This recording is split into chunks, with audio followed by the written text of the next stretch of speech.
What's going on, guys? Welcome back to the channel. So yesterday I unboxed and wore throughout the day and had an interesting day out with it.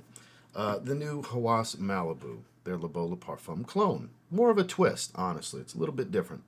And I was getting questions about, as I expected, which one's better with Khadlaj Island. And even had somebody mention, I'll just turn the computer on so it's making noises. Had somebody ask about Alhambra's Glacier Bold, which I have said good things about in the past. They're all pretty good for different reasons, but there is a clear winner, in my opinion, and it's going to come down to a subjective opinion based on experience and taste, obviously, but if you value my opinion, let's break it down on if you're just going to get one of these three, which one do I think you should get? And the answer might surprise you. Stay tuned.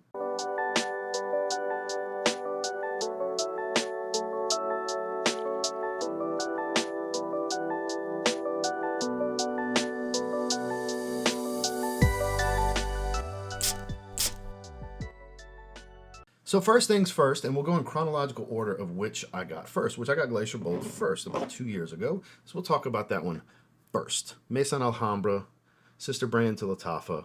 Glacier Bold, you can't see as easily in the light, but it's kind of got a green to black gradient. Similar-esque, not as bright or as accurate as the other ones to Beau Le Parfum, but it does offer pretty much just as synthetic as Beau Le Parfum. It's a little bit sharper. You get that pineapple, citric, sweet, fresh green, soapy, powdery floral, a little bit of coconut. You get all of those elements here. It's actually relatively accurate to Beau Le Parfum. It's not near the Performer, which we'll get to in a little bit. Honestly, we'll just cover everything in one shot. Why break it down into sections when we can just have a conversation? Let's just have a conversation. So, because normally I'd be like, here's the scent. Now, projection, versatility, overall. Let's just talk about what it is. So performance here is in that 5 to 6 hour range for me in longevity. Average at best, nothing crazy. I've had people tell me they get worse than that. I've had people tell me they get the same. It's a nose fatigue thing, nothing special.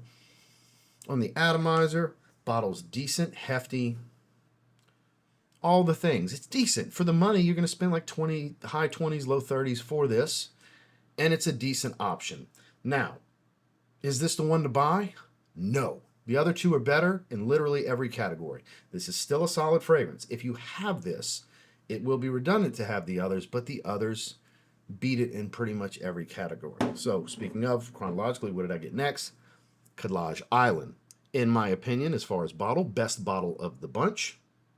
Best atomizer of the bunch as well. And honestly, smooth, really smooth.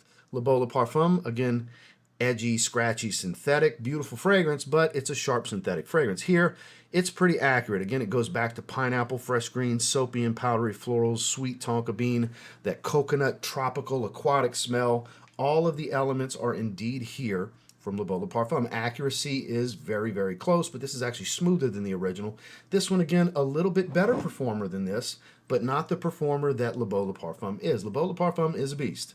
This is above average. 6 to 8 hour range longevity is what I have experienced from it. Kind of in that 6 to 7 hour range most of the time, with really good projection for a good hour, hour and a half. I wouldn't call it a beastly performer. Again, above average with decent sillage. Again, average to slightly above average with the scent trail and the bubble and everything that's going to be around you after it calms down.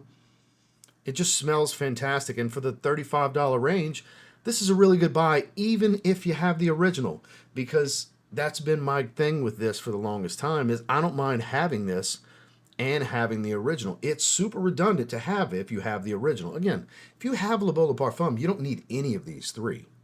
You're buying it just because you want to buy it, not because you need to buy it. If you get any of these clones and you have the original, I review them a little bit different, but for you as just a consumer, consuming content, buying fragrances and such, if you're not making content, you don't need the clones if you have the original. That's just the God's honest truth. Now, do you need the original if you have the clones? In my opinion with this one, not necessarily, unless you desire a little bit more performance. Now, with that said, the newest one to the collection, spent the day with this one yesterday, Hawas Malibu. Now, second best bottle, argument that it's the best bottle. There is an argument for it. You have that gradients again. I love the Hawas bottles. The caps are elite tier with the little snake tail wrapping around. They click into place. You got a solid atomizer. And it's a little bit of a twist. It's smoother than the original. Another one that's not quite as smooth as Khadlaj Island. Far smoother than Glacier Bold, and far smoother, I find, than Le Beau Le Parfum. What's different here is, yeah, you get the pineapple, but there's no coconut listed, and you don't really smell coconut all that much. You get citruses like grapefruit and orange, and after a little while, the pineapple fades and the orange kind of takes hold. I do like the twist to this one. That's actually the glaring, like, awesome thing to me about this, is it's more inspired by than direct clone of. This is the least redundant to have with the original. Still redundant, but the least redundant because there's twist. This one is a little creamy, which I don't get creaminess out of any of the other two or the original. It's powdery. Of course, you get a little bit of woodiness here. It does have that soapy floral smell, and it's a bit warmer. There's an amber note that kind of takes hold. It warms up a little bit, but still a very powdery, sweet dry down, but warmer than the original. Again, I would say this is like 80 to 85% accuracy. The least accurate because it's got some twist to it, but still clearly going Le Beau Le Parfum. Performance for me is outstanding. This one is the strongest of the bunch. Nose fatigue is a real thing, guys. I've had a few people tell me it was a weak performance for them. It's nose fatigue. I'm telling you. Yesterday I had two lovely elder ladies that we were eating Chinese before we stopped at the Chinese buffet because we like to eat before we go to our appointments and all the things we got to do on Wednesdays. And when I got up, they went and asked my wife. They're like, we were a little too nervous to ask him. We wanted to ask you, what is he wearing? Every time he passed by, he just smells so good. So she came get me to let me know. She's like, funny, you got some fans of your fragrance. You need to stop and talk to these ladies. And I did. And I walked up to her. I said, I heard I smell good. That's what I've been hearing. They had laughed. We had a conversation. I was told that's what a man should smell like. The other one said, oh, if my ex-husband smelled like that, I might still be married. What's the name of it? Where can we get it? Oh my God, you smell so good. Every time you were getting up, we were just sniffing the air. All these wonderful things. Lovely ladies. Awesome to hear that, especially the first day I'm wearing a fragrance when I'm doing some testing on it. Phenomenal experience to have. So my wife actually thought it fell a little flat. So there's an other side to the coin where those two ladies were raving about it. My wife was like, it smells good, but it kind of smells flat. That was off the initial test spray on my hand from after the video in the morning before I put sprays on my neck to go out and about for the day. So, two opinions from different age groups of ladies, and overall a great experience. I like the way it smells. I did go a little nose blind to it, but I could get whiffs here and there. Performance on it, I would say 8+ hours easily. The sillage on this one's stout. Projection's really heavy early on, but the sillage is really thick, really stout. I was lingering and leaving a trail everywhere, roughly 2 hours or so into the wearing. That's still early into the life of it, but hey, if you're looking for a fragrance that's going to grab attention that people smell, it was doing just that. So compliment factor very high on all of them because the DNA is super likable. But that's what it comes down to. This is the best performer, and it's got the twist. But is it the one that I think you should buy? Now, let's break that down, shall we? Of these three, if I was to just get rid of one and never wear it again, it's going to be Glacier Bold. Glacier Bold is, while it's a solid representation, better has come out since. This came out before the other two. The other two are far better. This is a more accurate representation scent-wise, though smoother. It's a more accurate representation scent-wise of Le Beau Le Parfum. It's an above-average performer. It's the middle ground in performance. It's the best bottle atomizer combo of the bunch. That matters sometimes. Whereas this is the strongest performer, offers a little bit of a twist. It's the least redundant. You may like this scent profile more than the original or less than.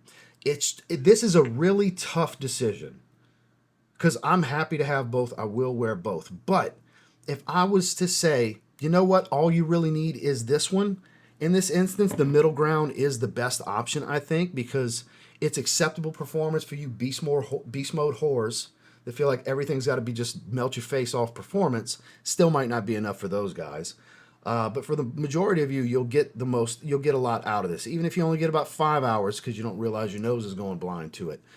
It's a pretty damn good performer. It's not quite the monster of this. It's the most accurate representation of what it's cloning. This is a true clone, and it's the smoothest of the bunch.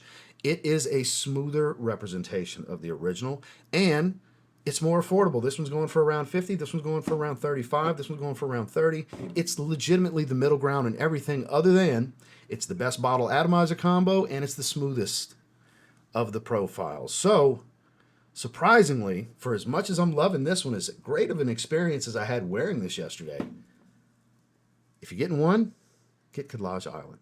quick little conversation between the three. Am I happy to have all three? Absolutely. Am I ever going to wear this again? Probably not.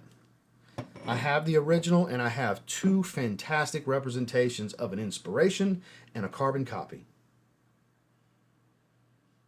These would be hard to top. I'm not saying there's another one. I know there's other ones out there that I just haven't tried, but these are going to be the most popular ones, and it's for good reason. They're fantastic. They really are. So I'll have links down below to all three if any of them sounded interested and you want to check them out. Of course, you don't have to do any shopping to watch my videos. It's just there in case you want to. If you want to try to grab Khadlaj Island, I'm not sure if it's in stock. I know Malibu is, and Malibu's freaking banging. Look, if this is the route you choose, I'm pretty sure you'll be happy. This was a tough decision. Which one should you buy? I really enjoy both. But this is the winner. Not the clear winner, but the winner nonetheless by a narrow margin. Just an opinion, basically. So thank you guys for checking out the video. Make sure to like and subscribe if you leave, and we'll see you on the next one.